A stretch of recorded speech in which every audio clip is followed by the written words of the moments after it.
welcome to Education Today. I'm John Zish from the Armstrong School District.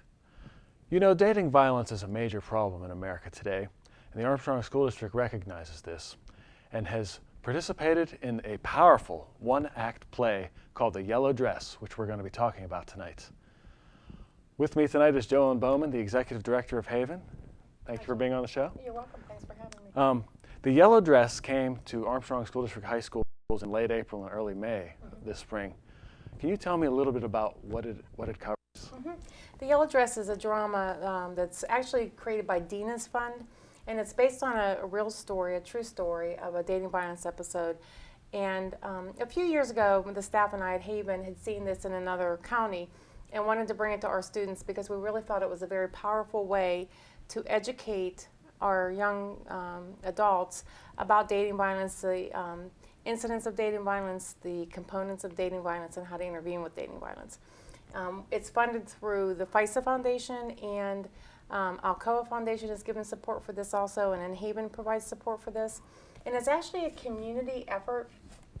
The great part about the Yellow Dress is that after the drama, we're required to have small group discussion with students. And we have been exceptionally fortunate.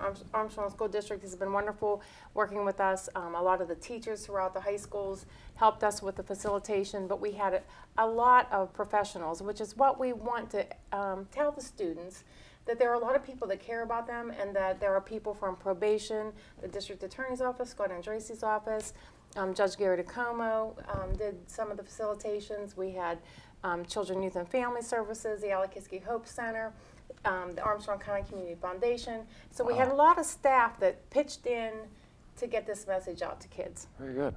So just briefly, the Yellow Dress is designed to raise awareness among teens about the dangers of dating violence. And can you briefly give us the storyline? Yeah, sure. It's actually, I'd really highly recommend it to bring to your community if you haven't done so, or if you're a parent, it's good to look at too, because you'll understand a little bit about dating violence. But it really is based on one young girl's story, that she was in an abusive relationship. She was in a dating relationship that ended up becoming very violent, and it's centered around the prom. And that's why we like to do it in the spring. And again, I want to thank all the school districts, Freeport School District, the Leechburg School District, and of course Armstrong School District, who allowed us to come in and show all the secondary students this drama. But it's really based on this story, and she really talks her story. She tells her story about how she fell in love with this person, how it was difficult for her to tell. She talks about her injuries, how her friends tried to intervene. And then at the end of this drama, I don't know if I want to give away the ending, but that's fine. Because I really think it'd be good for everybody to see. But really, students, I will say the evaluations from the students are phenomenal with this drama. They learn a lot from it. They gain new knowledge. They understand dating violence a lot better. They also understand the resources that there are for people, for the students. So it really is a win-win. Absolutely. Now, because of copyright reasons, we can't show you any clips from the Yellow Dress one-act play, but it's basically one actress. It's almost like a monologue or acting it out. And what we are able to show you is we were very privileged to have, whenever it came to West Shamokin High School, some students gathered to discuss their reactions to the one-act play, which lasted about a half hour. And we're going to show you that right now. You were kind enough to moderate that discussion with four students. Students were wonderful. Yes. So let's take a look at that now, and we'll come back at the end of the show. Okay. Hi, my name is Joellen Bowman. I'm the Executive Director of Haven, which is the Domestic Violence Sexual Assault Center in Armstrong County. And with me today are four special guests. We have students from West Shamokin. I'm going to ask them to introduce themselves. I'm Krista Schreckengost. I'm a senior. I'm Ashley Matilio. I'm also a senior. I'm Dylan Schreckengost. I'm a sophomore. I'm Adam Coe, and I'm also a sophomore. All right, thanks for being here, guys. We just had the privilege of watching a program called The Yellow Dress. It's a one-woman drama about dating violence that is produced by Dina's Fund. And we had the support of the FISA Foundation to bring this to all the students in Armstrong County. What we're going to do today is review a little bit about the drama together as a group and try to help educate people that weren't able to watch the drama about dating violence and some of the early warning signs and some of the ways you can intervene. So what I'm going to do is ask questions. Part of the Dina's Fund is a small group discussion after the drama. So I'm going to ask these students to help share some of their insight, what they learned, and answer some of the questions. So first, and just jump in whenever you feel comfortable doing that, okay? Can you tell me what some of the early warning signs were in Anna and Rick's relationship that made you think the relationship wasn't healthy? The name calling was a big problem. He was very controlling. He'd want to pick what she ate and what she did and who she hung out with. He started to beat her and like tell her who she could be with and not to talk to other guys and all that. Okay. She wouldn't even let him talk to any other guys without being real mad at her. Okay, so he was real controlling. That's a really big red flag in unhealthy relationships, is controlling behaviors. The sense of ownership. If you ever are in a relationship where somebody thinks that they own you or they should be able to tell you what to do, that should be a red flag for you that your relationship needs some intervention. And the put downs, I'm glad you mentioned that, because a lot of times if you're told you're fat, stupid, ugly, and negative things all the time, after a while you start to believe it. You start to internalize it. Even if you know it's not true, you just kind of start doubting yourself, and so you kind of get some self-esteem issues. And the other thing is isolation. A lot of times domestic violence perpetrators, dating violence perpetrators, it's about power and control. So if you're trying to control somebody, you want to keep them away from their family and friends, because that's who's most likely to intervene for you. So isolating them from family and friends is one of the things and a red flag that we should be paying attention to. But you guys did good. I'm glad you paid attention to the drama. Did you enjoy the drama? I should ask you that. Mm-hmm. Did you find it informative? Okay, that's great. Okay, the next question. Why do you think it was so difficult for Anna to leave? Can you identify some of the barriers that that Anna faced for leaving? She was probably scared. She probably didn't want to get hurt more, so that's probably why she didn't leave. Well, he would always tell her that things were going to change and go back to the way they were when they were originally together, and I think she did love him. I think she was afraid to be alone, and that he kept telling her that nobody else would be with her except for him. So she was afraid to not have anybody. Every time he would beat her or be mean to her, he would, right after that, he'd just sweet talk her into saying that that he didn't mean to hurt her and that it'd be all right. You guys, this is great because you picked up on all the key elements. You're absolutely right. We're kind of programmed to forgive. So when somebody does something mean to us, whether it's a friend or a family member, when they apologize, we kind of are programmed to forgive, and that's what she did. She wanted to be in love with the guy she first fell in love with. You know, she hoped he'd change and go back to the guy that she fell in love with originally. And I'm glad you picked up on the self-esteem piece, because you're right. He said nobody else would want you. You know, she was lucky to have him. And that's something that victims are often told, that they're not worthy of anybody else. So that was good that you picked up on that. Another one is, what do you guys usually do at your age? And I'm not going to get you in any trouble here with your parents, but when your parents tell you not to do something, what does that usually make you want to do? Do that? And so her parents said don't go see him anymore. You know, they wanted her not to see him anymore. So I think that's another thing that, you know, lots of times when parents forbid somebody, that's when we're more likely to do what our parents didn't tell us at your age. All right. How about the credibility? Everybody liked Rick, right? He was popular. She wasn't so sure that people were going to believe her, you know, because they didn't see that side of him. He kept that pretty well hidden. You guys are really good with that one. Thanks. Okay. What impact, if any, do you believe drugs and alcohol have on violent relationships? Makes it worse because people aren't thinking as clearly as they would if they weren't under the influence. Okay. I was going to say that definitely makes it worse. I agree. Well, you know what? Drugs and alcohol do impact violence. Our inhibitions are lowered, our vulnerability's up because we don't make good, healthy decisions sometimes. We're maybe sometimes a little bit more unsafe. One of the things that I struggle with, though, I've heard people say, well, he's just a mean drunk or she's just a mean drunk. Well, if that's true, they would be mean to everybody, not just their intimate partner. Okay, they'd be mean, they'd be beating up their best friends, they'd be beating up, you know, anybody else that's around them when they're intoxicated. So if you see somebody that only is physically violent with their partner, then they're being selective. Okay, they really do have control over who they're being violent with. And the other analogy I always give students is if you would get in a car today and get drunk and drive down the road and have an accident, and kill someone and you were intoxicated, when the state police pull up, do you think that they were going to say to you, oh, it's okay, you know, you were drinking, you're not responsible for this accident? No, you're going to have more charges filed against you and have a different level of accountability because you've broken the law and you were intoxicated. So no matter what you do when you're intoxicated, you're still responsible. You're responsible not to get behind the wheel and drink while you're drinking, and you're responsible not to be violent. So really, the one person responsible for that violence is the violent person. And we need to hold them accountable just like we do in any other crime. All right, good job, guys. What might you have done if Anna was your friend or your sister? We'll start with you this time. If I knew that she was getting beat, I would have told her to get out of the relationship immediately because it's not right. He obviously doesn't love her if he feels a need to hurt her. Okay. What about you? Yeah, I would just, if it was my sister or my friend or anything like that, I would go and help, and if there's nothing I could do, I'd try to find somebody that could help, and I'd just make sure he couldn't hurt her anymore. Okay, good. That's what I would do. I wouldn't want my friends or my sister to be hurt, and if she refused to, let this person go, definitely get someone who would come in between and help her.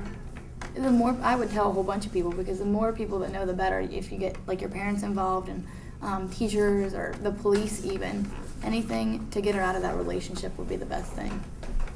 One of the things that people don't want to do is interfere with other people's relationships, but you're doing part of it by educating yourself with the early warning signs. But the other thing is talking to the victims. And if you see something going on and you don't say anything, the message we give victims is that it's okay that this is happening to you.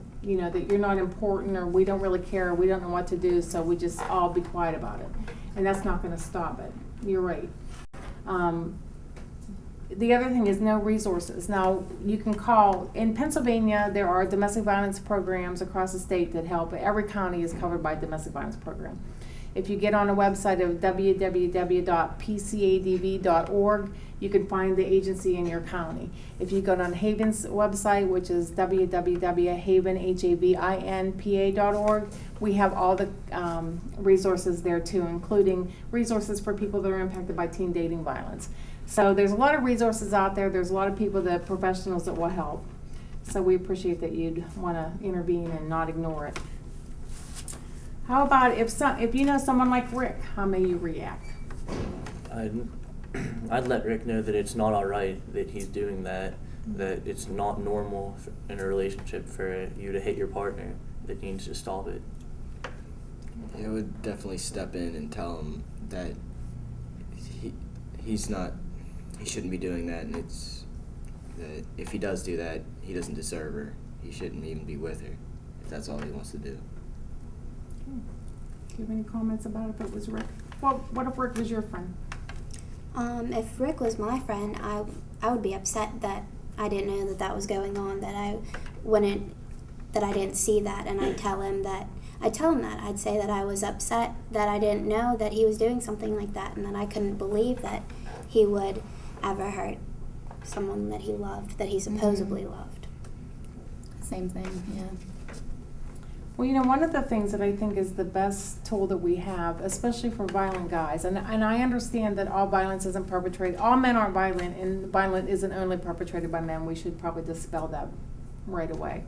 We do look at dating violence as a power and control piece, and if you look at the difference between dating violence for guys and girls, a lot of times girls are more emotionally abusive and do some of the stalking behaviors and the jealousy things and that type of thing, where guys are more likely to be physical. The other thing is, most couples, the guy's stronger than the girls, physically stronger than a girl. So you look at the fear piece of it, and who is really more physically fearful, and most times it would be the female in the relationship versus the guys. But that being said, we know that it goes across both genders. But you're right, if you don't ignore it, and especially if you're Rick's friend, if you're a guy and you're Rick's friend and you speak to him and say, you know what, this isn't okay with me, you need to get help, they're going to be much more likely to listen to you than they are to professionals, to law enforcement, because they respect you. You are who is important to them right then. So communicate that. And the other thing is, a lot of people want to use violence to stop violence. And I just need to reinforce that when you do that, if you do that, eventually the victim will be alone with that person. And no matter what you do, they will suffer the consequences. And so it doesn't make sense to a lot of people, because even for law enforcement officers, they can't be there to protect that victim 24/7. So whoever does anything to Rick, that victim will pay for it. But it's good that you don't want to ignore it. If you can de-escalate it, calm things down, if there's an incident that you're witnessing, so that you don't, it doesn't get worse at that particular point, but only do it safely. And if you can't be safe, call 911, or go to a teacher, go to an adult. Okay, how about dating violence in your school? What do you see happening with your peers? Anything? Any of the things that you saw in the drama today that rang a bell for you? Not really, honestly. Okay. I'm sure there might be people in our school that do that, but just like Rick, they probably keep it secret, and they don't let other people know about it, because they'll probably know that they're gonna just yell at them for it. So it's probably more verbal abuse than anything, just trying to tell the girl or the guy that she's just not worth it. So more of the emotional stuff. Well, you know what? The research shows that 1 out of 4 teens experience some type of dating violence. So, when you think about that, then you probably know that statistically it happens at West Shamokin just like it does in every other school. But you're right, the put downs, the being mean to each other, the possessiveness, the controlling behavior, the extreme jealousy are some of the things that we usually see in a lot of the schools. The isolation, if you see somebody, have you ever seen anybody that quit hanging out with all their friends, they weren't allowed to do stuff, they could only do stuff with their partners? I mean, those are the kind of things that when you're looking at that, you can't do stuff with your family. As Anna said in the drama, anybody that tried to intervene, she was isolated from them. So that's probably something you may, if you think about that. I know that in some of our groups, somebody mentioned that they had a friend that had bruises, and they knew that the bruises came from a partner, but that they denied it, which is pretty common, because we don't usually want to talk about violence. If you see bruises on somebody, one of the things I'd recommend is don't ignore it. And if their story doesn't make sense, like people say they ran into the doorknob. Well, have you ever run into a doorknob and got a black eye? I mean, that's not at eye level usually, So there's some things that you don't make sense if somebody comes up with an excuse. But if you just say something empathic to them, like, I'm worried about you, I'm fearful for your safety, there's people that can help, that's usually what victims and perpetrators need to understand, that there's people out here that care. The other one that they talked about a little bit was the forced sexual contact and the coercive sexual contact, which happens in at your ages, kind of guilting somebody into having sex before they want to. So that's another thing that you're right, probably don't talk about it. Nobody knows about that so very much. But those are the really key elements, I think, of the violence that we see. So you guys does anybody have any comments that they want to make about the drama, or any message you'd like to give anybody out there that might be watching this that didn't get to watch the drama? Just that if you really love your partner, then even if the thought even enters your mind that you want to hurt them, just get it out immediately, and if you want to pressure them into doing something that they don't want to do, it's not right. So just let them, if it's something that trying to pressure them into something that they don't want to do, just let them wait until they're ready. Okay, thanks. Anybody else? As she said, there's 1 in 4 people that have been abused. Is that what you said? Mm-hmm. So there are people out here to help, like Haven. And if you are being abused, please get help, because that's something that you're going to need. Okay. And don't think that you're not good enough to have other people in your life. And, just tell somebody, and your friends are always there, and your family, or even if they're not there, someone will be there to help you. Yeah, because no matter who you are, you deserve better than whatever abusive situation you're in. You always deserve better. You're right. Everybody deserves to have a happy, healthy relationship. I just really want to thank you guys. You were wonderful, and appreciate Armstrong School District for participating in this and getting this message out there. Thank you very much. Before I came to IUP, I had no idea what college would be like, or what role I would play, or where I'd be in the future. But when I came to IUP, everything changed. I met people who really made me feel like I belonged. I had great classes at a great nationally ranked university. Hi, my name's Megan Miller. I'm a fine arts major, and this is my university.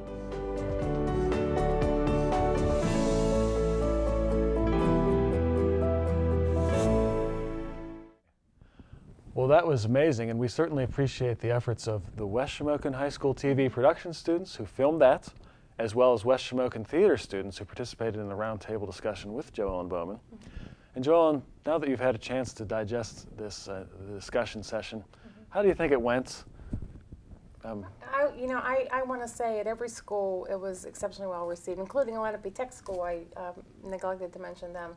The students are very attentive and very respectful, and the evaluations are phenomenal. And the teachers at West Shamokin were great too. We had a lot of teachers that did group facilitation for us, and guidance counselors, and the school nurse. And I wanted to say too, I had neglected to mention that the Pennsylvania State Police, including Lieutenant DeBovie, did group facilitation for us, as well as Ted Swartzlander with East Franklin Police, and he's a retired state trooper. So we had 5 state troopers, state police officers that helped us with this too. So it's really, as I said, a really good team effort.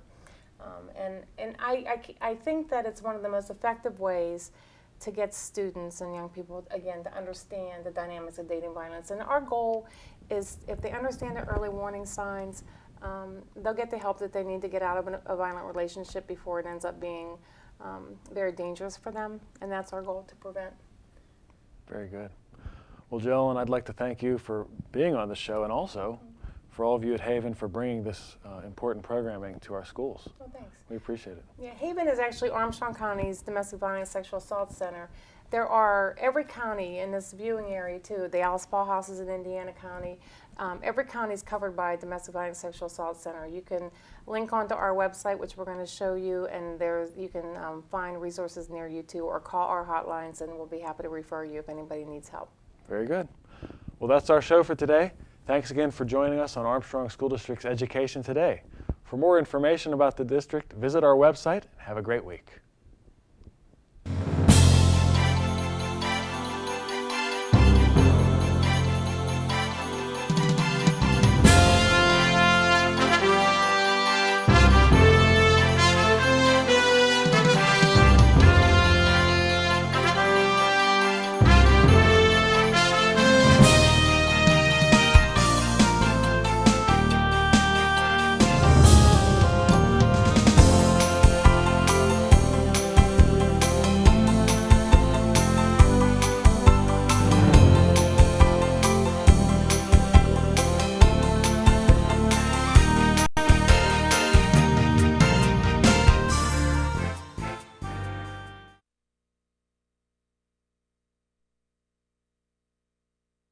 I want to thank and congratulate you for being part of the historic Classrooms of the Future program, which has become the largest technology initiative in our country.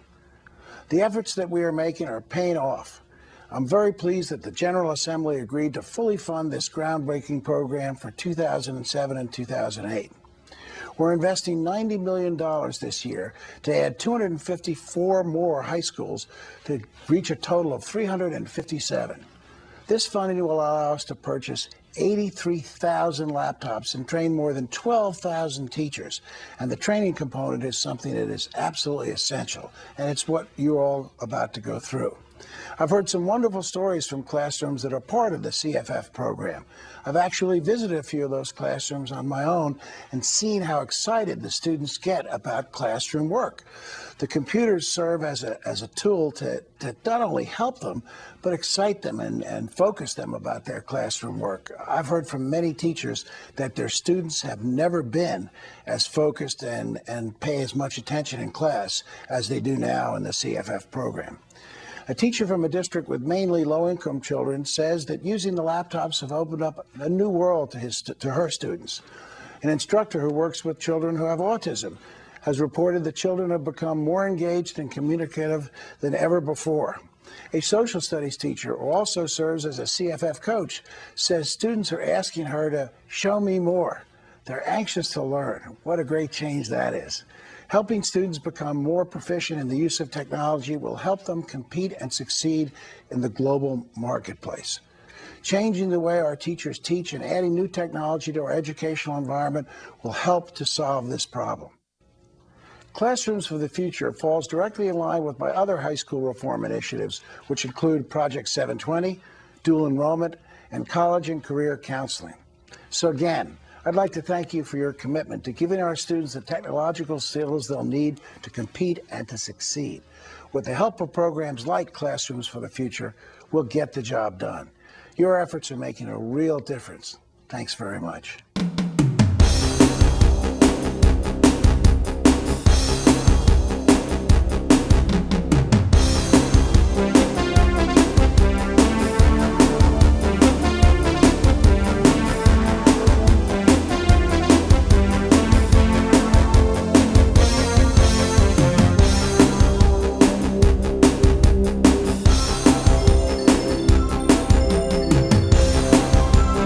I think the item that I enjoy the most is seeing the enthusiasm of not only the teachers but the students.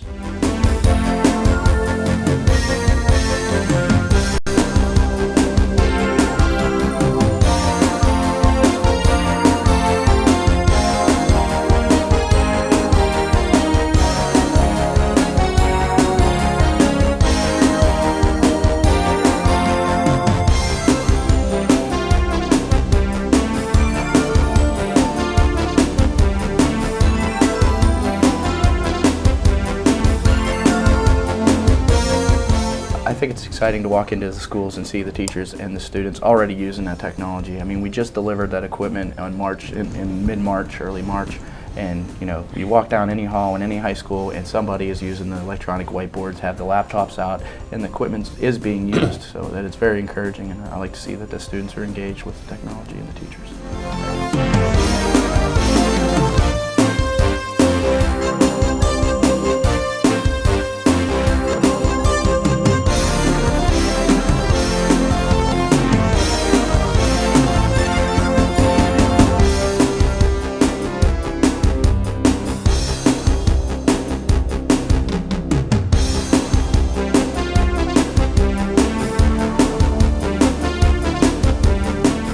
Best part for me is watching the kids.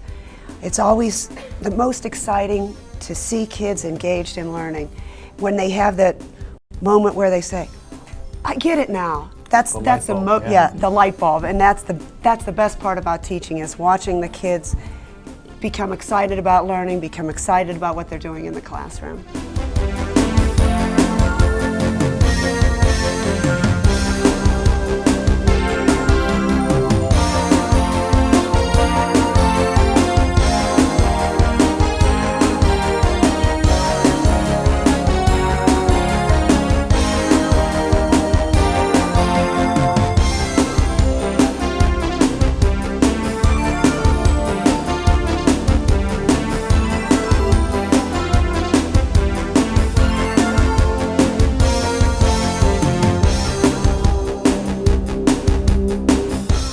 Incorporating all this technology for me is just wonderful, because now all the other subject areas are now able to use the equipment that I was able to use previously, and so now all the other students are now affected by it, and it's just a joy to be able to see them actually learn something new, and you can actually see it in their eyes that, you know what, it finally clicks now, I understand this process.